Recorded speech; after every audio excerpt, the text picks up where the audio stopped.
हं. नमस्कार.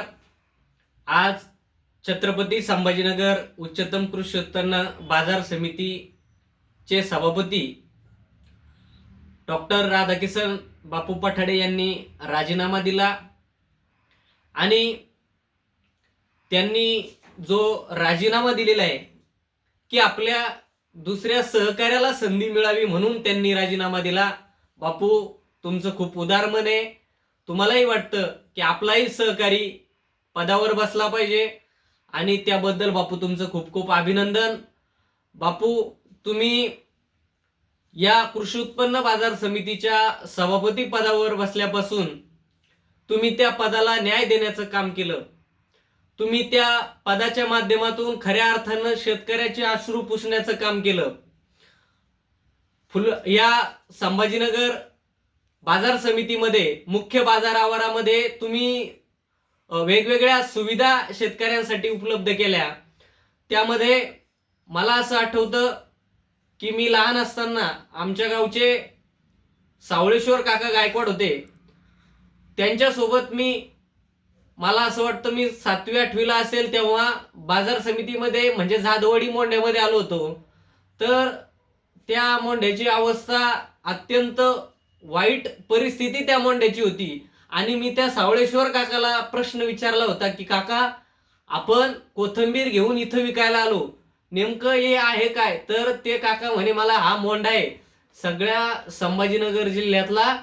मेथी असेल, कोथिंबीर असेल, जो जो काही भाजीपाला असेल तो भाजीपाला या मोंढ्यामध्ये भाजी मंडीमध्ये विकायला येतो. तर त्यावेळीची परिस्थिती मोंढ्याची अशी होती की तिथं अक्षरशः म्हणजे या चिखलात बसावं लागायचं. आज त्या मुख्य बाजार आवाराची परिस्थिती इतकी सुंदर आहे. तिथं कॉन्क्रीटचे रस्ते झालेले, तिथं स्ट्रीट लाईटची व्यवस्था झालेली आहे, तिथं शेतकऱ्यासाठी शौचालयाची व्यवस्था झालेली आहे. तिथं आपल्या महाराष्ट्राचं आराध्य दैवत नव्हे तर जगाचं आराध्य दैवत छत्रपती शिवाजी महाराज यांचं स्मारक तिथं भव्य असं झालेलं आहे. त्यानंतर बाजार समितीमध्ये अनेक शॉपिंग कॉम्प्लेक्स असेल, शेतकरी कांदा मार्केट असेल आणि शेतकऱ्यांसाठी पावसाळ्यामध्ये बसण्याची दैन होती म्हणून शेतकरी संकुल असेल, असे विविध विकास कामं, फुल मार्केट असेल, त्याच्यानंतर पिसादेवीचं शॉपिंग कॉम्प्लेक्स असेल आणि जे कांदा मार्केट असेल, असे विविध विकास कामं पठाडे बापूंच्या माध्यमातून त्या बाजार समितीमध्ये झालेले. त्यानंतर पठाडे बापूंनी एवढ्यावर न थांबता पिंपरी राजा, जे की संभाजीनगर तालुक्यातलं मोठं गाव आहे, तिथं उपलब्ध असलेल्या जमिनीवर मोठं मार्केट उभारण्याचं काम पठाडे बापूंनी केलेलं आहे. आणि त्या अगोदर करमाड येथे शून्यातून विश्व निर्माण केलं असं म्हणावं लागेल. करमाड येथे टोमॅटो असेल, डाळिंब असेल, याच्यासाठी मोठं मार्केट आदरणीय बापूंनी उभं केलं. आज त्या मार्केटमधून देशभरामध्ये टोमॅटो म्हणजे काय म्हणतो आपण त्याला, निर्यात होत आहे. आणि आता नवीन मार्केट लाडसंगी येथे उभारण्याचा बापूंचा मानस होता. त्यांनी त्या याचं उद्घाटन केलं.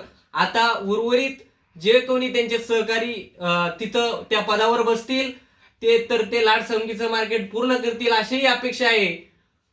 बापूंनी परत मुख्य बाजारामध्ये एक पेट्रोल पंप सुद्धा उभा केला. म्हणजे सहकार तत्वावर शासनाचा कुठलाही 1 रुपयाचा निधी न घेता सर्व लोकांमधून उभा केलेला पैसा, आणि या पैशावर बापूंनी बाजार समितीचं मोठं विश्व तयार केलेलं आहे. त्यानंतर शेतकऱ्यांच्या मुलांविषयी बापूंना खूप कळवळा आहे. त्यांना शेतकऱ्यांच्या मुलांसाठी काही काम करायची इच्छा होती. त्यांनी शेतकऱ्यांच्या मुलांसाठी, विद्यार्थ्यांसाठी वसतिगृह तयार करायचं ठरवलं आणि ते वसतिगृहाचं काम आज प्रगतीपथावर आहे.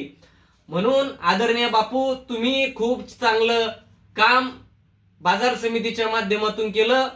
आपला जो कार्यकाळ राहिला तो शेतकऱ्याला न्याय देणारा राहिला.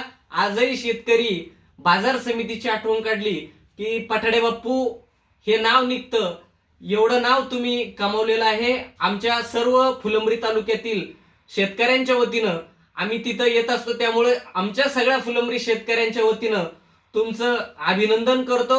आणि तुम्ही जो कार्यकाळ तिथे पार पाडला तो अत्यंत पारदर्शकपणे आणि व्यवस्थितपणे पार पाडलेला आहे. आणि याही पुढे आपण ज्या कुठल्या पदावर जाल, नक्कीच आपल्या माध्यमातून लोकांसाठी तुम्ही सदैव काम करत राहाल अशी अपेक्षाही आपल्याकडून व्यक्त करतो.